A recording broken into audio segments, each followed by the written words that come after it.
in, and good evening from your girl Jessica. I'm so excited to be live with y'all tonight.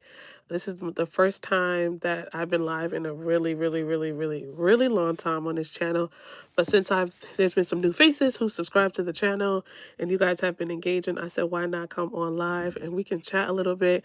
Now, whether you're catching this live or whether you're catching the replay, welcome, welcome, and welcome. I am so glad that you are here. If you see me just veering off a little bit, I am looking at my iPad. I do have some notes, just to make sure I don't miss anything, because tonight's live is going to be powerful. Now, just by the looks of it, we're going to be talking about getting our peace back, okay? We're going to be talking about getting our peace back. We're going to be talking about purpose and all of that.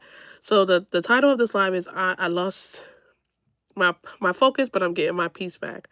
So the main reason that I want to go live is that I wanted to share some nuggets about how, as women, as mothers, as wives, we can get our peace back, because I have been there where everything was in shambles. You couldn't get a hold of what was going on in your life, and it just became too much, to the point where you're breaking down, you're burnt out, you don't know where to turn, you don't know what to do. And I've been there. So I kind of wanted to come on here, encourage you guys, and drop some nuggets about what we can do regarding that, right?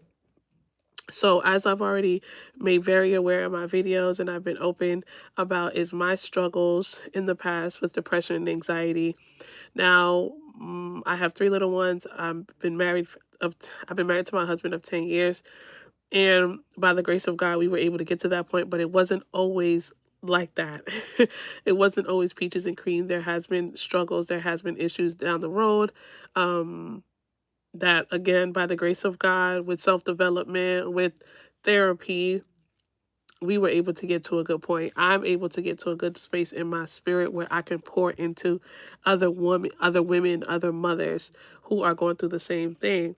So in this journey of getting my life back and getting back to who I am, Jessica, there's a sense of peace that I had to take back as well. There's a sense of peace that I had to get back that was robbed from me by the enemy.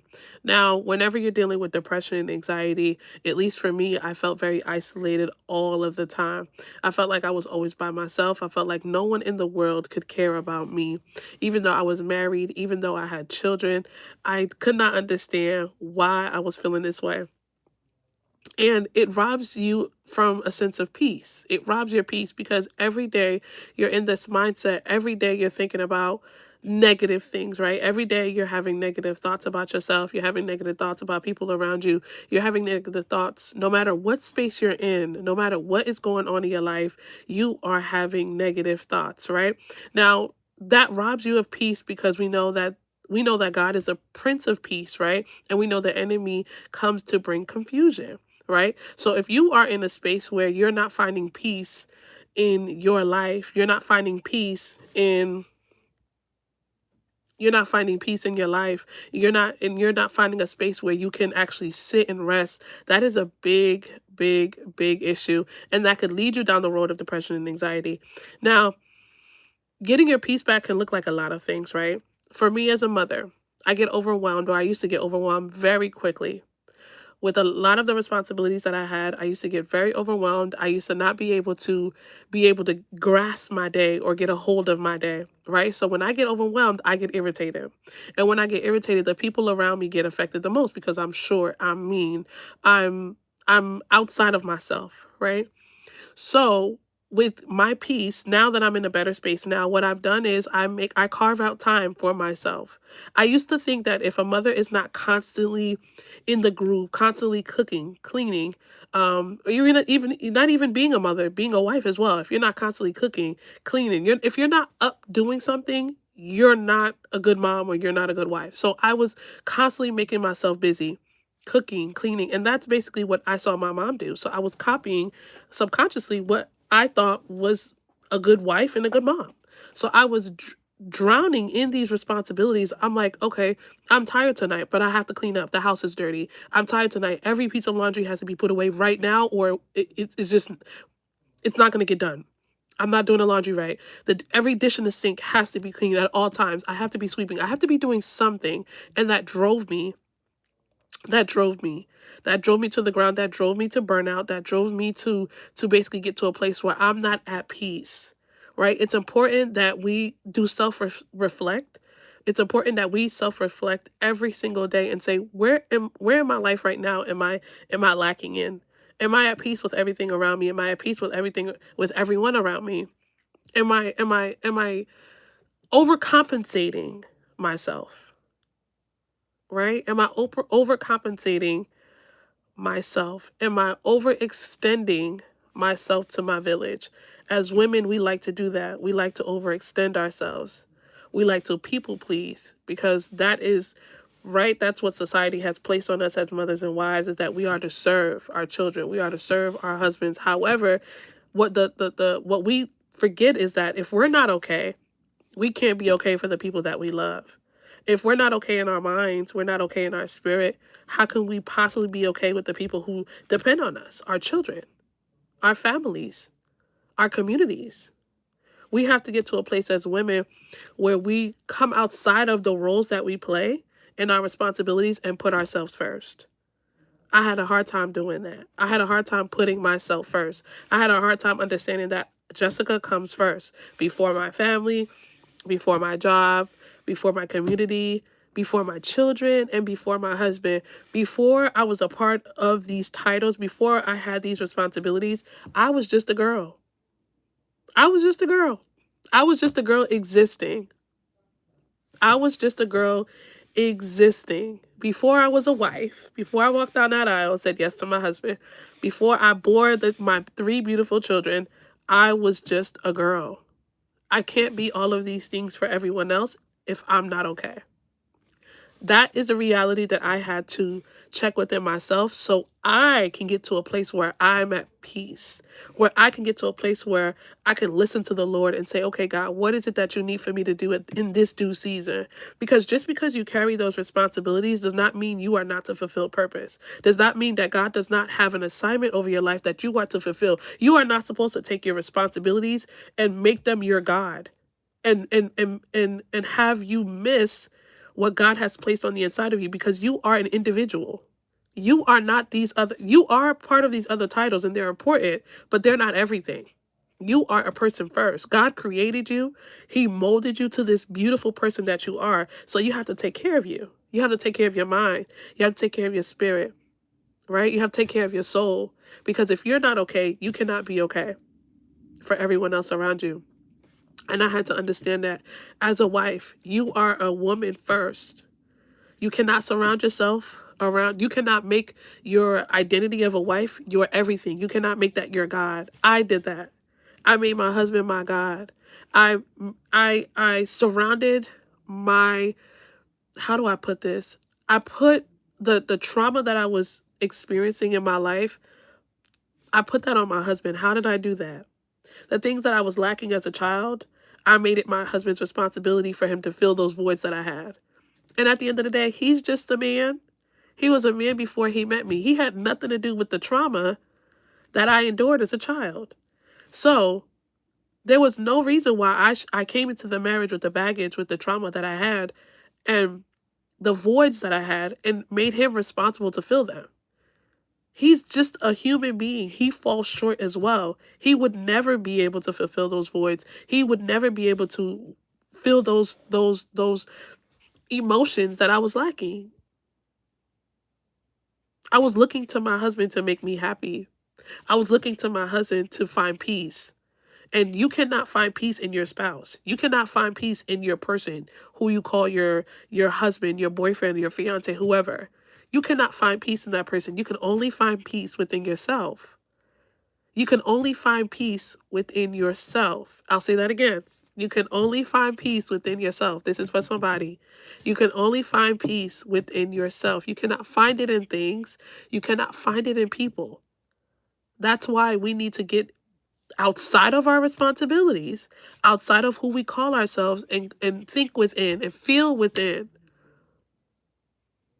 Right? We need to feel within. We need to understand who we are as a person first. That's why I always advocate for my single ladies.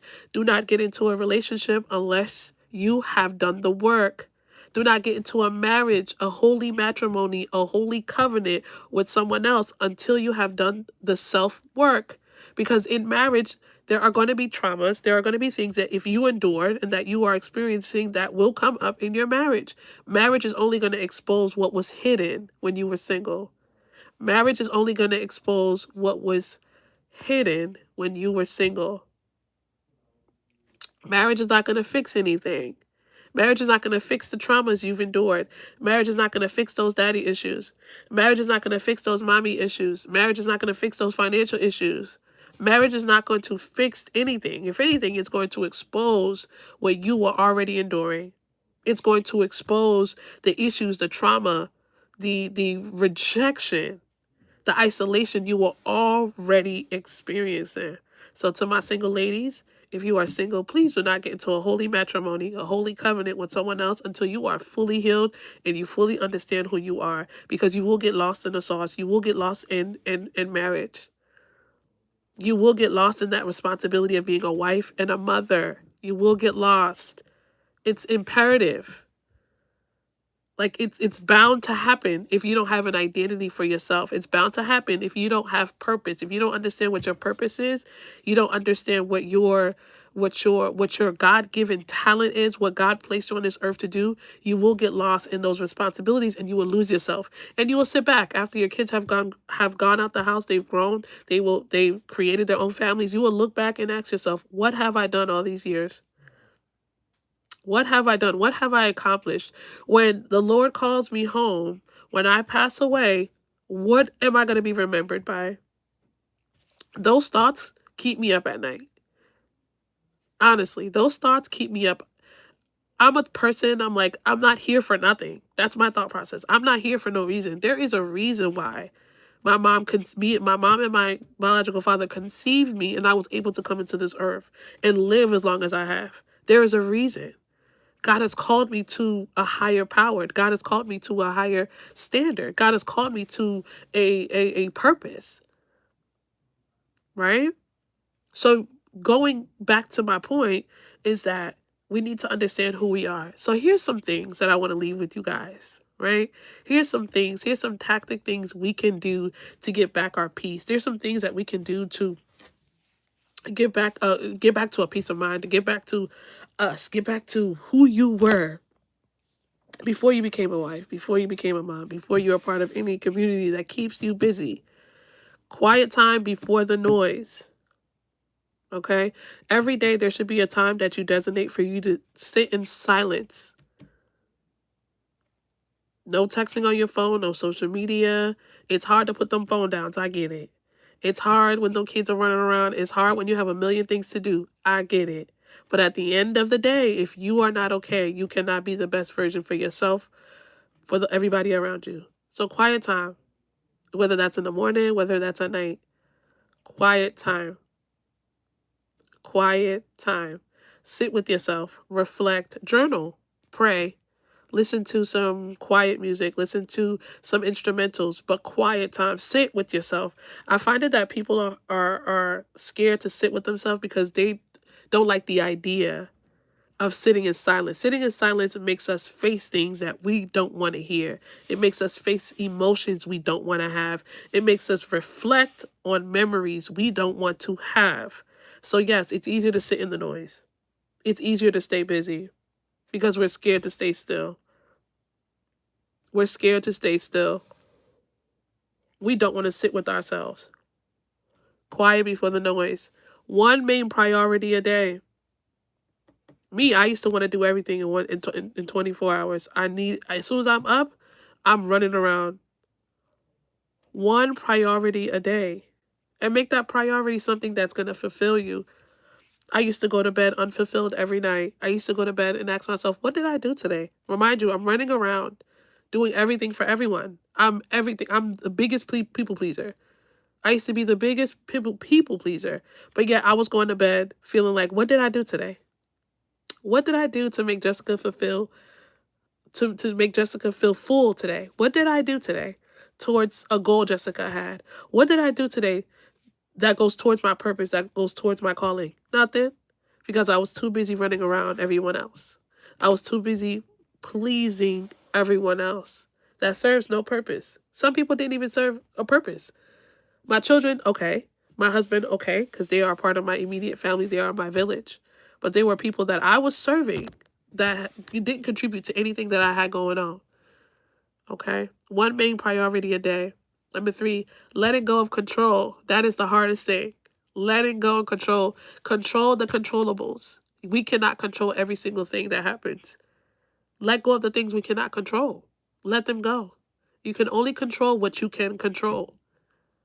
We have to let go of that control factor, and I know that's hard. I had to accept the fact that I cannot manage everything. I had to accept the fact that I'm not an octopus. I used to tell my kids this all the time.